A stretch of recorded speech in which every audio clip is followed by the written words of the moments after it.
Welcome back to the Kali Linux complete tutorial. आज के इस वीडियो में हम लोग काली लिनक्स में लिनक्स फंडामेंटल्स पढ़ने वाले हैं।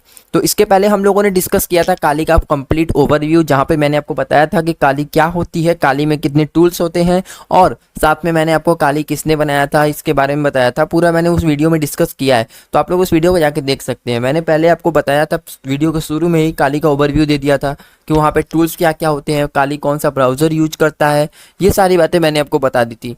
अच्छा, अब मैं आपको बता देता हूँ, मैंने पिछले वीडियो में बताया था कि आप लोग एज अ वर्चुअल बॉक्स अगर काली को यूज करते हो तो ज़्यादा अच्छा रहता है। तो इससे क्या फ़ायदा होगा मैं बताता हूँ। देखो, आप लोग यहाँ पे देखो, अपने वर्चुअल बॉक्स में हो तो आप लोग व्यू वाले ऑप्शन पे आओगे ना।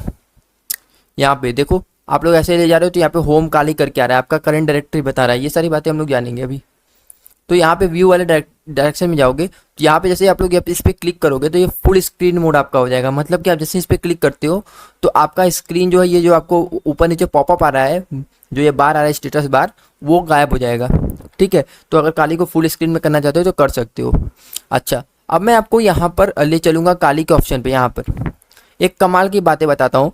यहाँ पे देखो, जैसे आप लिखते हो काली अंडर कवर, जैसे आप कहीं पब्लिक प्लेस में यूज कर रहे हो, ठीक है, बट आप नहीं चाहते कोई जाने, तो आप लोग काली अंडर कवर मोड जैसे ही क्लिक करोगे उस पर, तो आपका देखोगे तो ये विंडोज़ 8 वाले इंटरफेस में काली आपका कन्वर्ट हो जाएगा।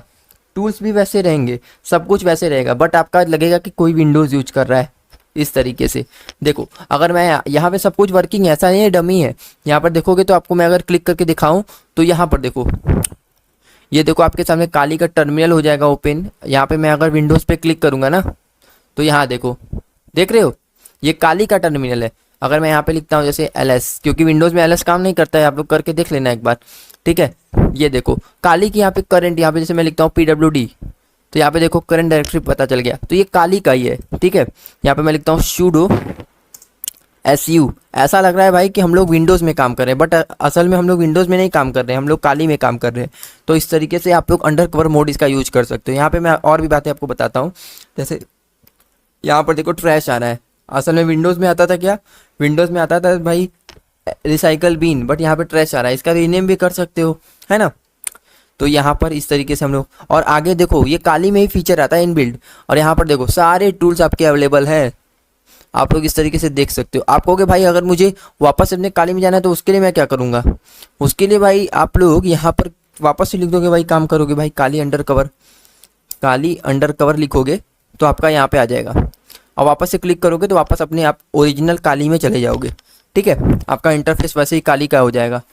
तो इस तरीके से आप लोग GUI ग्राफिकल यूज़र इंटरफेस काली का एक्सचेंज कर सकते हो। ठीक है, अब हम लोग यहाँ पर जल्दी से चलेंगे अपने PPT की तरफ, जहाँ पर हम लोग लिनक्स कर्नल के बारे में जानेंगे, लिनक्स फंडामेंटल्स। तो हम लोग इसमें सबसे पहले समझेंगे कर्नल के बारे में। तो कर्नल क्या होता है कि uh kernel is the core component of an operating system that manages system resources and allow software to interact with hardware. तो इसका कहने का क्या मतलब है कि कर्नल ऑपरेटिंग सिस्टम का एक मेन कोर पार्ट होता है, जो कि हार्डवेयर जैसे CPU हो गया, रैम हो गया, डिवाइसेस हो गया, और सॉफ्टवेयर जैसे प्रोग्राम्स हो गए, उसके बीच कम्युनिकेशन करता है। मतलब अगर सिंपल में भाषा बताऊं आपको, तो सॉफ्टवेयर और हार्डवेयर के बीच में जो इंटरेक्शन होती है, जब आप लोग यहाँ पे कीबोर्ड पे 1 टाइप करते हो तो कीबोर्ड आपका स्क्रीन पे 1 टाइप हुआ हुआ लिखा आता है, तो ये क्या करता है, ये आपके कीबोर्ड के कंपोनेंट्स को आपके सॉफ्टवेयर तक इंटरेक्ट कराने का काम करता है कर्नल। ठीक है, ओके। अब कर्नल एक काफ़ी इंपॉर्टेंट पार्ट होता है किसी भी ऑपरेटिंग सिस्टम का। विदाउट कर्नल आप लोग का ऑपरेटिंग सिस्टम कहीं से भी बन नहीं सकता, ना कहीं से यूज हो सकता है। ठीक है, अच्छा, इसके 4 मेन कंपोनेंट्स आते हैं। देखो, इसमें सबसे पहला आता है प्रोसेस मैनेजमेंट। प्रोसेस मैनेजमेंट क्या होता है, ये डिसाइड करता है इसमें कि आपके ऑपरेटिंग सिस्टम में कौन सा प्रोग्राम पहले रन होगा, कौन सा प्रोग्राम कब रन होगा, कैसे रन होगा, ये इस प्रोसेस मैनेजमेंट में आता है। मेमोरी मैनेजमेंट क्या करता है, मेमोरी मैनेजमेंट आपके प्रोसेस को, आपका जो भी प्रोग्राम रन हो रहा है उसको मेमोरी एलोकेट करता है कि पर्टिकुलर प्रोग्राम में कितनी मेमोरी लगेगी, कितना उसको रैम लगेगा, वो सारे डिसाइड करता है मेमोरी मैनेजमेंट। डिवाइस मैनेजमेंट में होता क्या है, ये कीबोर्ड, माउस या हार्ड डिस्क या जैसे कोई भी हार्डवेयर का कंपोनेंट हो गया, उसको कंट्रोल करने का काम डिवाइस मैनेजमेंट में होता है।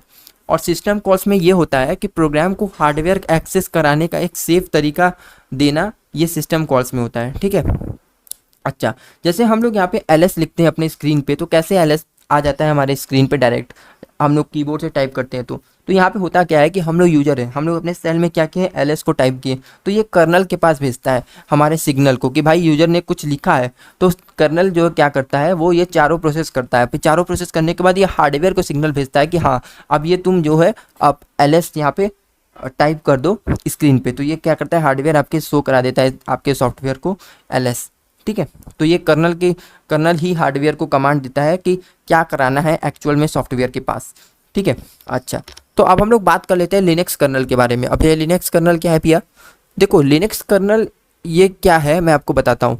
तो लिनक्स कर्नल जो है एक कर्नल है जिसपे कि काली लिनक्स या फिर लिनक्स का कोई भी डिस्ट्रीब्यूशन जो है वो बेस्ड है। ठीक है, तो मैं आपको बताता हूँ, लिनक्स एक ओपन सोर्स कर्नल है जिसके ऊपर बहुत सारे ऑपरेटिंग सिस्टम बेस्ड है, जैसे उबंटू हो गया आपका, डेबियन हो गया, काली हो गया, ऐसे कई सारे आपके लिनक्स बेस्ड डिस्ट्रीब्यूशंस हैं जितने भी, वो लिनक्स कर्नल पे ही बेस्ड हैं। अब इसका फ़ायदा क्या होता है अभी हम लोग इसमें समझेंगे कर्नल आर्किटेक्चर में। तो यहाँ पे देखो 3 तरीके के कर्नल आर्किटेक्चर होते हैं, मोनोलिथिक होता है, माइक्रोलिथिक होता है और एक हाइब्रिड होता है।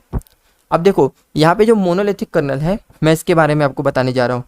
ठीक है, तो यहाँ पे देखो monolithic kernel is an operating system architecture where all core services such as process management, memory management, file system and device driver run inside the kernel space। मतलब तो ये क्या करता है, इसमें जितने भी सर्विसेज होते हैं, जैसे आपके ऑपरेटिंग सिस्टम में जो भी टास्क रन हो रहा है, जो भी प्रोग्राम रन हो रहा है, वो आपके कर्नल के अंदर रन होता है, जिससे कि आपका सिस्टम जो है काफ़ी ज़्यादा फास्ट हो जाता है।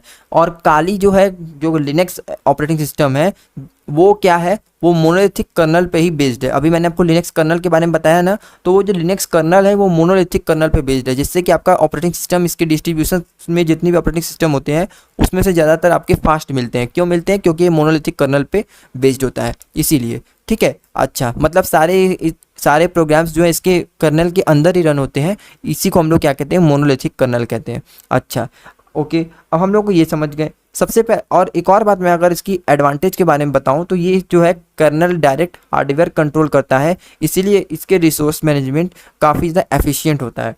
और इसका एक और ड्रॉबैक भी होता है दोस्तों कि कर्नल का जो साइज होता है वो बहुत बड़ा हो जाता है, क्योंकि इसमें काफ़ी सारे प्रोग्राम्स, मल्टीपल प्रोग्राम्स रन होने लगते हैं, जिससे कि इसका कंपोनेंट जो है काफ़ी ज़्यादा यूज होने लगता है। ठीक है, अच्छा जिससे रिस्क ये होता है कि आपका सिस्टम कभी भी क्रैश हो सकता है। अगर आपका एक प्रोग्राम में बग आया तो आपका पूरा का पूरा सिस्टम भी क्रैश किया जा सकता है।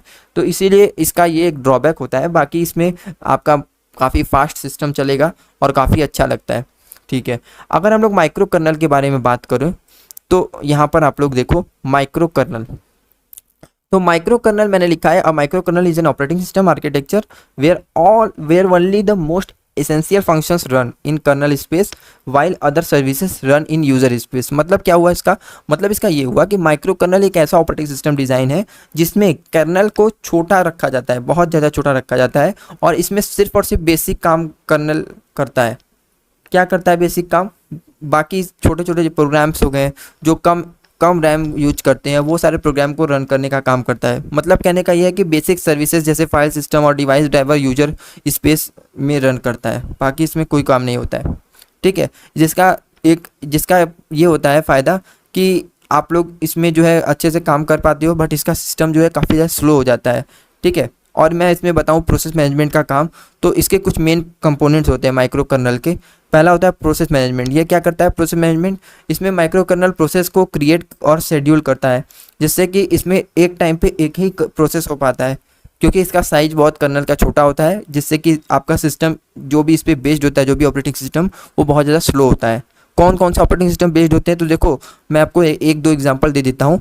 मिनिक्स होता है और QNX, ये 2 ऑपरेटिंग सिस्टम जो है इस पर बेस्ड होते हैं।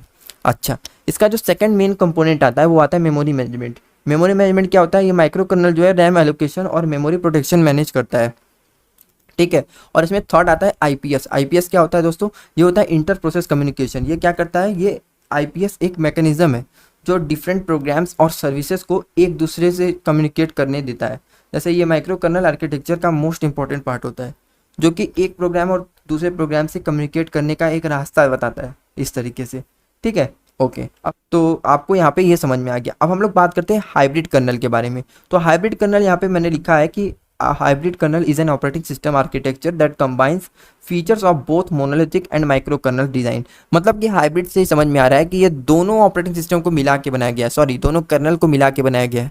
एक होता है मोनोलिथिक और माइक्रो, दोनों को मिला के बनाया गया है। जिस पे विंडोज़ बेस्ड है वो क्या करता है, वो हाइब्रिड कर्नल का ही यूज करता है। तो इसमें होता क्या है हाइब्रिड कर्नल? हाइब्रिड कर्नल एक ऐसा ऑपरेटिंग सिस्टम का डिज़ाइन है जिसमें मोनोलिथिक कर्नल और माइक्रो कर्नल दोनों के फीचर्स कंबाइन किए जाते हैं ताकि आपका परफॉर्मेंस और स्टेबिलिटी दोनों आपको मिले। इसमें विंडोज़ NT, मैक OS ये दोनों ही डिज़ाइन किए गए हैं, ठीक है। तो ये होता है इसका जो है मोनोलिथिक, जो आपका हाइब्रिड कर्नल है। इसमें भी वही चारों स्टेप्स होते हैं जो मैंने अभी आपको बताया। पहला होता है आपका प्रोसेस मैनेजमेंट, जिसमें कि क्या करता है, कर्नल डिसाइड करता है कि कौन सा प्रोग्राम कब रन करेगा और कैसे मैनेज करेगा, कैसे मैनेज होगा। मेमोरी मैनेजमेंट क्या करता है, किसी प्रोग्राम को कितना रैम एलोकेशन करना है और वर्चुअल मेमोरी सिस्टम को कैसे मैनेज करना है, ये आपका मेमोरी मैनेजमेंट काम करता है। डिवाइस ड्राइवर क्या करता है, आपका परफॉर्मेंस इंप्रूव करने के लिए कुछ डिवाइस ड्राइवर कर्नल्स के अंदर रन करते हैं, ठीक है। और सिस्टम सर्विसेज क्या करता है, सिक्योरिटी इंप्रूव करने के लिए कुछ सर्विसेज यूजर स्पेस में रन कराता है, जिससे कि आपका जो है ऑपरेटिंग सिस्टम है वो स्टेबल भी होता है और हाई परफॉर्मेंस भी देता है, और इसका फ्लेक्सिबल आर्किटेक्चर भी होता है, ठीक है। और लेकिन इसमें एक डिसएडवांटेज भी ये भी आता है कि आपका जो है काफ़ी ऑपरेटिंग सिस्टम जो है वो कॉम्प्लेक्स डिज़ाइन के साथ आता है। इसका डिज़ाइन काफ़ी ज़्यादा कॉम्प्लेक्स होता है और इसमें जो है का कर्नल का साइज जो होता है वो काफ़ी ज़्यादा लार्ज हो जाता है बहुत सारे कंपोनेंट्स होने की वजह से, ठीक है। तो ये था हमारा जो है लिनक्स का फंडामेंटल का पहला पार्ट, जिसमें मैंने आपको कर्नल के बारे में बताया और कर्नल आर्किटेक्चर के बारे में बताया। तो होप आपको समझ में आया होगा। मिलेंगे हम लोग अगले वीडियो में जहाँ पे हम लोग शेल के बारे में बात करेंगे और कंप्लीट में हम लोग जानेंगे कि एक्चुअल में जो है लिनक्स में प्रैक्टिकल में कैसे काम करते हैं। तो हम लोग वहाँ पे लैब भी सेटअप करेंगे, सब कुछ होगा। तो मिलते हैं अगले वीडियो में, तब तक के लिए कीप लर्निंग, कीप एक्सप्लोरिंग, और प्लेलिस्ट को जरूर से एक्सेस कर लेना क्योंकि वहाँ पे सारे वीडियोज़ आपको सेव मिलेंगे। Thanks for watching.